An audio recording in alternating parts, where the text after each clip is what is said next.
Bəzi insanlar elə düşünür ki, günahlarını yalnız Ramazan ayında oruçluqda çəkinmək lazımdır və başqa vaxtları bu məsələlərin sanki edilməsinin günahı azdır, müəyyən əməllərin ancaq bu oruçluqda edilə bilməz və yaxud da müəyyən məsələlər Məhərrəm aylarında müxtəlif formada icra olunur və digər vaxtlar bu məsələlərə etina göstərilmir. Bu doğru bir məsələ deyil. İslam hər zaman vacibdir, bütün zamanlarda və bütün məkanlarda. Doğrudur, Ramazan ayının digər aylardan üstünlüyü, fəziləti böyük olsa da, o eyni zamanda digər aylar üçün nümunəvi bir aydır və bu ayda sanki insanlar bir təcrübə qazanır, yeniləyirlər daha da imanlarını və o birisi aylarda ondan da daha üstün savablar qazanmaq üçün hazırlaşırlar. Heç də bu cür düşünmək lazım deyil ki, təkcə Ramazan ayında insanlar etdiyi ibadətlərə görə savab qazanırlar.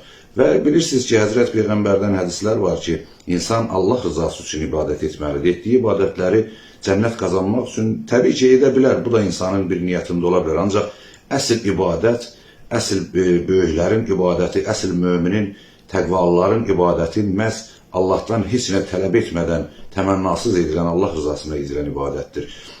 Dünya malı tələb etməkdən ötürü oruç tutan insanlar var. Hansısa probleminin həll olunması üçün, hansısa məsələlərin yoluna düşməsi üçün oruç tutan insanlar var. Müəyyən, deyək ki, axirət dünyasında günahlarının bağışlanıb cənnətə düşmək üçün oruç tutan insanlar var. Ancaq unutmaq lazım deyil ki, bu Ramazan ayının orucu birbaşa Allah üçün olan oruçdur. Niyyət oruçları başqa vaxtda tutula bilər. İnsanlar müstəhəb oruçlar var, digər günlərdə oruç tuta bilərlər.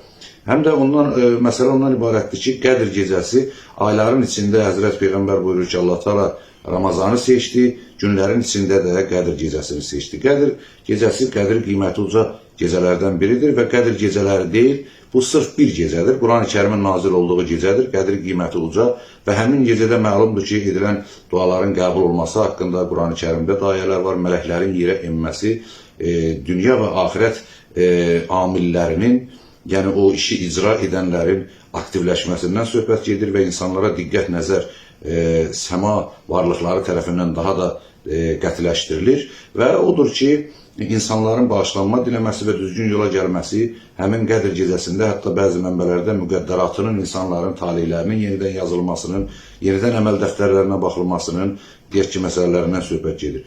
Necə deyərlər, Seyid Nicari demişkən, hər gecəni Qədir bil, hər keçəni Xıdır bil.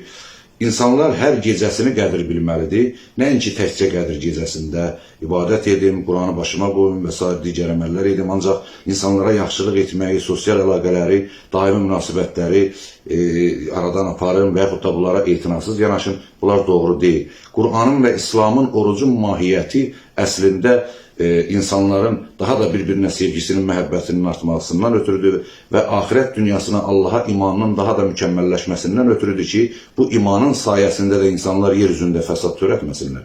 Yoxsa insan gecə səhərə kimi yatmasın, ibadət etsin, səhər də getsin, qeybət etsin. Ölmüş qardaşının ətini yemiş kimi də qeybət edən Peyğəmbər buyurur.